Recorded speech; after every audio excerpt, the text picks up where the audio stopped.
fantastic seafood, and we had a couple of big banquets there, a couple of the Fridays before Scottish internationals. And of course, we all have a much better chance of getting a good result this year. So how do you feel about Scotland this year for the World Cup? It's just we're in a terrible group. That's the problem. Yeah. I hate this group of death. Everybody keeps talking about any competition you're in nowadays. You've got group of death, but that certainly is when 3 of the top 5 teams in the world are in the same pool. It's pretty brutal. It's absolutely brutal. And also, if you win that or second, you play the other 2 teams that are in the top 5 in the quarterfinals. So it's such a it's stacked in such a direction that the games are going to be fantastic from the first day. In terms of we think it's unfair coming from Scotland because it's brutal. In terms of the competition, from day one, every match is going to mean something. It's going to be a fantastic tournament. I'm really looking forward to it. It's going to be a great couple of months. Are you going to be coming out to the Sous bock so we can entertain you? I most certainly am. I'm basically going to be based in Paris for 2 months. Yeah. But no, we're going to be up and around. So no, I'll be popping in and out. Don't worry. I'll come and share a beer with you a couple of times, without a doubt. You'll have no problem getting tickets. Fantastic. So how's it been for you since you've been working with the World Cup? The rugby. Yeah. Well, it's a strange transition from having been a player, and when you're a player. And you looked at all the alaka-doos, as Will Carling would call them, the boring old farts with blazers on and stuff. Well, I'll never be one of those. But from a personal point of view, I loved playing. I wasn't a great fan of training. I loved the changing room. I loved the crack that was going to that. But in terms of fitness, I've never ever been in a gym in my life, and I'm not changing that now. We didn't need to. I had a wee bit of strength being a farmer, but we were never in the gym, never into weights. When I went on a couple of Lions tours, when you go on a British Lions tour, you share. You're not allowed to share with your own countrymen. You share with one of the other ones, and if you're a forward, you share with a back. And I would go on these tours, and we'd come into the room having finished training, and everybody would be writing their notes on training and all that sort of thing. I was too busy, ready to go out to the pub and enjoy myself. So I never entertained going into coaching, but I wanted to keep involved in the game, and I actually got involved when I finished. As the management asked me to be a selector, liaison between the players. So I was a selector for a couple of years. And then that regime fell through. Another regime came to Scottish Rugby, and I was involved. Actually, my club came back and said, will you please coach us? So I did for a couple of years, coach Kelso. I didn't particularly enjoy it. And at that point, they came and asked me if I would consider sitting on EPCR, on what is now called EPCR, the Heineken Cup board. So bizarrely enough, I was put straight onto the disciplinary panel of the Heineken Cup board, and I looked around the table. Another one was Michel Palmier from France. He was probably even dirtier than I was. I thought, my God, we've got the 2 gamekeepers turned poachers, or poachers turned gamekeepers now, with a pair of us on there. And at that point, they also asked me to get involved in the Scottish under-20s. Asked if I'd managed with them, so I managed them for 4 or 5 years, including fantastic 4 weeks down in Clermont-Ferrand when it was based in the mid-90s. Fantastic fun doing that. And then from that, I got involved on Six Nations and on IRB, as it was called in those days, a Scottish representative. Chaired a few committees, really enjoyed getting involved in guts of it.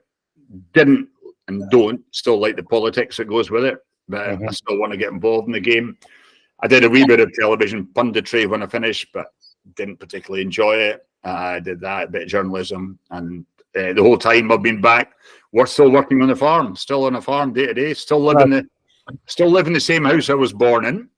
So it's not many people can say that for the right reason. And then got involved in World Rugby as well when it transformed to World Rugby, and just latterly being appointed to the World Cup board.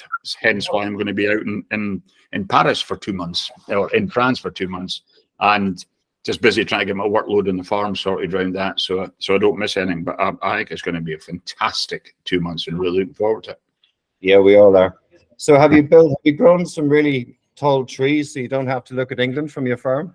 Well, I should turn the camera around so you can have a look out. But it's quite good that you still have those trees in the background just to remind you of how close they are when they came to try and invade us, when they came over Hadrian's Wall and came to us. But what we ended up doing was we put the strongest Scottish people down the borders to keep the English back. The question now, what does French, because it's a French bar, obviously, what does French rugby mean to you back when you played and what it means today? Okay, I was brought up in watching rugby in the 70s and 80s, basically Five Nations rugby. And by far the best team, the most entertaining team, which is what you want to watch then, was France.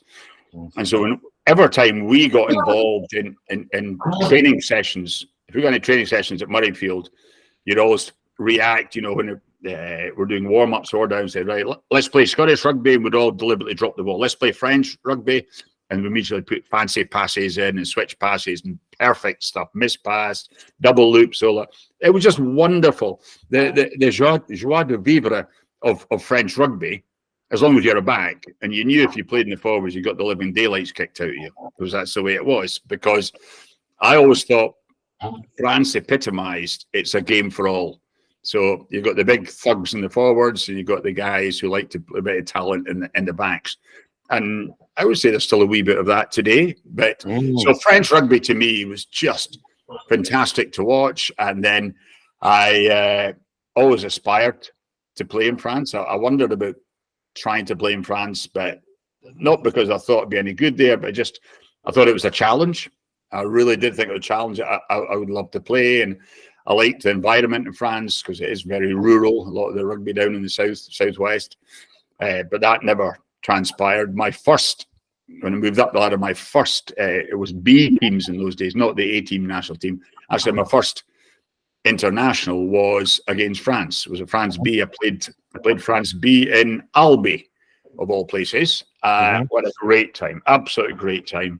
It helps that we won the game as well, and that I scored a try. But I think it was the only time I scored against France. But it was brutal. It was hard. It was hard rugby. No quarter asked, no quarter given. And then my second B game against France, we were pretty sure we were going to beat them again. It was up in Scotland. But they brought this young kid in at full back who we'd never heard of, and he ran circles around. He scored two tries that day. He was probably only about 12 years old, I think, and he was making a mockery of us. Turned out his name was Jean-Baptiste Lafond, who we'd never heard of. We heard the rest. And from there, he went like that. So we got soundly beaten. So my B team record against France was 1-1, lost 1. And then moved up and actually got into the full team. And played against them. I was involved in match day squad, I think, for 7 matches against France, three home, 3 away. The 3 away matches, we all got hammered. 3 matches at home, we won. So we ended up with the one game that was on neutral ground was our opening game of the World Cup in 1987. Oh, well, we were going to ask you about that one. Oh, my God. I'll come back to that one in a minute then. But my memories of playing against France was, it's bizarre. It's probably my favourite team. Not probably. It definitely is my favourite team to play against. And I've got a wee bit of a masochistic streak in me that I don't know why. I love getting the shit kicked out of me, and they always did kick the shit out of me when I played them. You knew when you went to play in Parc des Princes, if you had any measure of doubt in you, they were steamroller. So you had to meet aggression with aggression. You had to meet them face to face. And sadly, some of my teammates didn't do that, hence why we didn't. But what I did find from the French team players and also the public, they respected you for what you did. You might not be good enough, but if you stood up to them and gave as good as you could get, then as soon as the match was finished, the arm was round you, they wanted a few drinks for you, and the public as well. And bizarrely enough, of all the countries I go to, there's 2 countries recognise me. One I never played against, which is Fiji. I don't know why. When I go to Fiji, it's all bull of white shark. When I come to France, it's le rugby blanc. And wherever I go, I'm recognised, and they shake your hands and do that. And all the players that I played against, it's great. I could call them, I could phone any of them up And they say, come and stay with me, have a few glasses of wine, a few beers, whatever you want. Played in 2 or 3 Jubilee matches when I finished as well for the French players. And I don't know what about it, but I just loved the culture of French rugby. I really, really loved it. As they sadly never won out there, would love to have won out there. But the cauldron of playing in the Parc de France in those days, you know, they put us in tiny little changing rooms. In fact, we had 2 changing rooms. And they claimed the French had the same. They had the hell. They had a big sports area. We'd walk out into the tunnel, and the French would be there with their eyes out on stilts. They'd been in a warm-up area. They're sweating like profusely. We weren't. We were timid little Scots going out, and we knew at that point it really was like going out into the Colosseum. I always reckoned going to Parc de France was like somebody, one of these line teams, going out into the Colosseum in the Roman days, because you knew you were up against a mother of all fights. But it was great fun, great players to play against, up to every trick in the book. But hey, that's what it was. That's what accepted. You gave us, as long as you could give as good as you could get, then they respected you. And then after that, the dinners after the matches were absolutely legendary. If you have to pick a French flanker from back in the day and today, I mean, were there any particular players that you would pick out? Yeah. Look, they were all. I mean, it'd be unfair to name ones that were all different skills, but you know, from the start, from your Herbani to Rodriguez to probably Laurent Caban, I rated very, very highly. I thought he was understated. All these sorts of guys. It didn't matter. You know, when you played other countries, you'd immediately look. You know, when they picked their team, you're going to go and play Wales. You say, oh well, they've only got a couple of good wing forwards. To be honest with you, it didn't matter a bugger when you're playing France. They could reel off 7 or 8, and you think, oh, not him. Laurent Rodriguez, Marc Session, the whole lot. You knew you were in trouble. But and then you looked at the back division, and you had Lagisquet, you had Steve, you had Serge, you had Sella in the middle. Bloody hell! I mean, they're probably some of the greatest French players ever, and they're still rolling them out. And so it's a real quandary. How do you play against France? Because they're big are fishing up front, but you give them the ball in the back, so they'll run you ragged. So it was trying to work out a game plan, and we never managed to get a game plan. Thankfully, our game plan when we played them in 90s before the World Cup. It'd be early 80s, late 80s. We played them, and Carminati stood in my head. So thankfully, he got sent off in that turn of the game. So that wasn't in our game plan at Murrayfield, but somehow, as I say, we managed to beat them every time we played them at home. But playing them away from playing them in Paris was just the whole experience. I got so excited flying in the plane, going into Paris on the Thursday night, staying in a hotel, going out to do the warm up, and just flying through the streets of Paris with the police outriders going at a ridiculous speed. I mean, that got your adrenaline going. And then we did the same at night. The police outriders taking us to the dinner. We'd end up in our kilts on the back of the police motorbikes, and they're kicking any car. We were doing exactly the same thing. Yes, have a kick. So you kick all these cars. It was just, I mean, really, really was the best internationals I played. If I had to pick anywhere to play, it'd be France away for both on and off the pitch. Enjoyment. Of course, Francis Deltoral told us, we need to, and we checked it, and we've watched it about 5 times, even just before this hole, the famous 1987 game. Incredible, extraordinary. Can you tell us about, because when what was your name? Bezier got injured, and then Blanco did the tap and went for and the cameras didn't even capture the moment. Can you tell us a bit more about it? Do you remember it? Yeah, it was, as I say, going into the tournament, we'd played. I played in the previous 6 years. There'd been 3 victories in Paris, and 3 for France, and 3 victories in Edinburgh for Scotland. So the other 2 teams in the group were Romania and Zimbabwe. So with no disrespect to them, we're always going to beat them. So our first match, our opening match, was against France, and we'd been to the opening ceremony in Auckland the night before, or 2 or 3 nights before. Remember that, and that ended up a fairly boozy affair. And you got to remember, we're talking 1987, amateur days. Yeah. Even in the build-up to the tournament, we were not sure if Scotland were going to go. some of our committee were going, no, there should not be a World Cup. It's professional. They shouldn't be going. So literally, even on the day going on to the plane, we were saying, are we going to be going or not? Because we're not sure whether they would let us go. And we got there, and we had horrendous old blazers with muckle big Scottish Rugby Union badges on them. We were so ill-prepared with our training. I mean, to tell you how ill-prepared, we landed in New Zealand, and instead of just going for just a little walk or whatever, we went to a training session straight off the plane. Went to the hotel, went to a training session. That's how amateur we were. Scott Hastings pulled his hamstring in the first training session. He was out for it, Jim, because sports science, amateur, no, you got to go and play. So he was out. We'd carried John Rutherford with us, our standoff, because he was so crucial to how we did. But he had been on a illicit trip to Bermuda, which he was banned from going in April for. They have a big Bermuda Classics, and it was on an amateur day. It was one of these days where you got to go somewhere for nothing, and you enjoy the camaraderie and the drink and all that goes with it. John sadly pulled it. He either ripped his ACL or his cartilage. He had a serious knee injury, so he had to get back and get that treated. At this point, the SRU had said, if we're going, you're not allowed to play during the month of April. So he wasn't meant to be playing rugby, and he was actually caught coming back into Edinburgh Airport by one of the selectors. The president happened to be on the train, and he saw him coming in crutches and what's here, so I had to have a quiet word.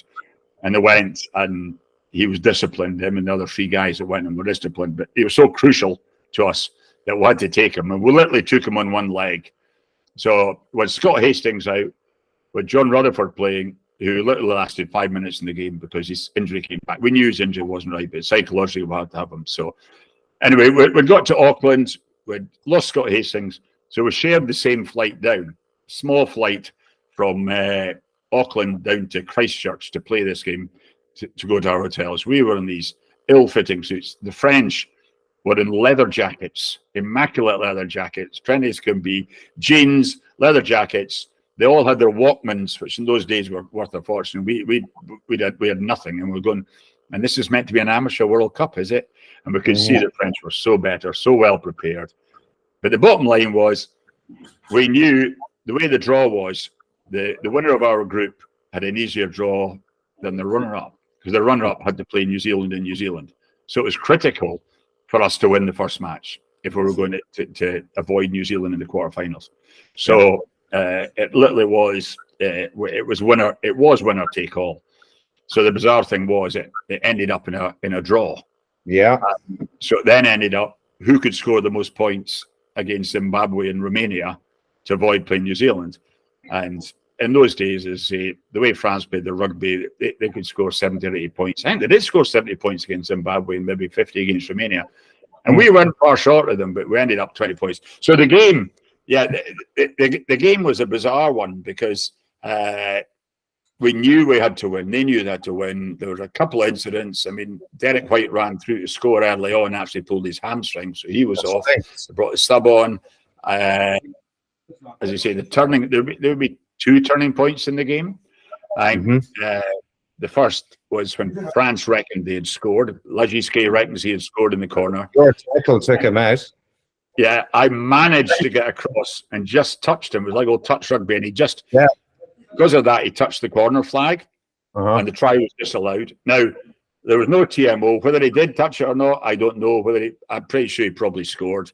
But thankfully, there was no TMO. And as I still say to Patrick when I meet him, he says, hey, you didn't score. There's nothing in the scorebook. He said that. So France were furious at that. And then the incident where the player was injured and we all stopped and turned our heads around, and Serge took a quick tap and ran away and scored at the other end. We complained to the referee, but as I said, similar to the try that I prevented, there was no TMO. You couldn't go to watch replays. He'd made his decision. And then thankfully, we were that annoyed by that decision that fueled us up to go up to the other end and score. And Matt Duncan scored in the corner, and there's some idiotic celebrations by the Scottish wing forward, which hopefully you don't have any video clips of.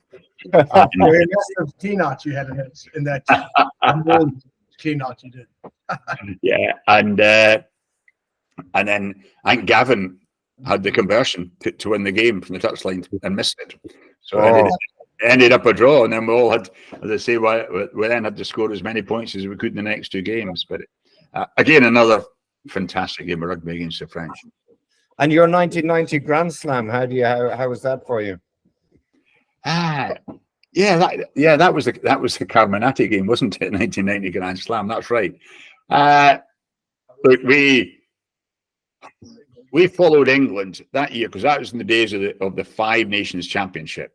So you always had one country always had a weekend off. We had a bye weekend the first weekend, and our fixtures always followed England. So we played Ireland first on the second weekend, and them having been hammered by England.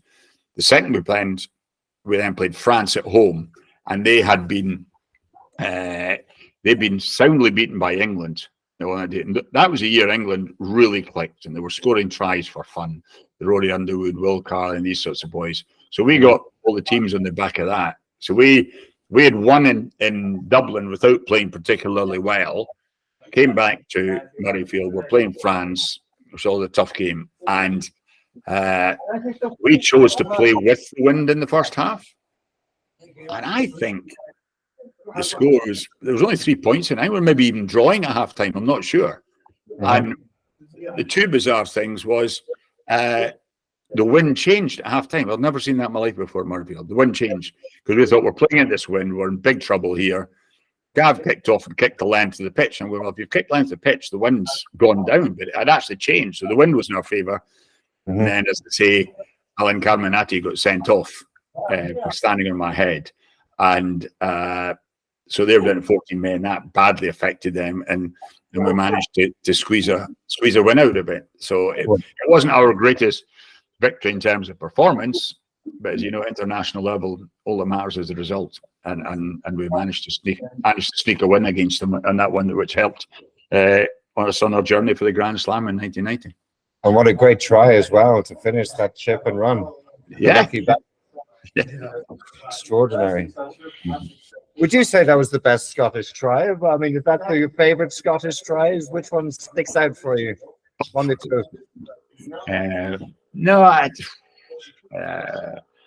don't know. I'd love to have scored in Paris. That would have been my favourite try ever, would be scoring in Paris. But I've got near it twice, but nowhere near enough, sadly, because that would have been a real icing on the cake to have scored in the Parc de France and come back with that sort of badge of honour. But no, I was fortunate to score one or two because I was part of a good team. But they're all cherished because it's a really bizarre thing, because you ask what's your favourite try. The ones I remember most are the ones I messed up, bizarrely enough. The ones where I should have scored, I didn't. I dropped ball 2 or 3 times. I should probably have the world record for try scoring in international, but I dropped that many, which I regret, but obviously. So bizarrely enough, I say those are the incidents I remember more than the ones I actually scored. What advice would you have for any young players today? For young players, if you're a young player, you've just got to say, enjoy yourself. Just enjoy yourself. You're not going to make your way up the ladder unless you enjoy. You've got to enjoy the game. You've got to enjoy the camaraderie. You've got to enjoy your teammates. But if you don't enjoy it, even if you're going, now it's a professional game, even unless you enjoy it, you're not going to do it. So all I would say was make sure. I always find the best players are the players got smiles on their faces. They enjoy the game. And also, if you're enjoying it, you play with a smile on your face. You're unlikely to make the errors you'll make if you're tense. You go, oh, I'm not sure we can do this. I'm not sure about the opposition. Play, it's almost like play every game as though it would be your last game. Because, and I say that because it's such a wonderful time, like rugby.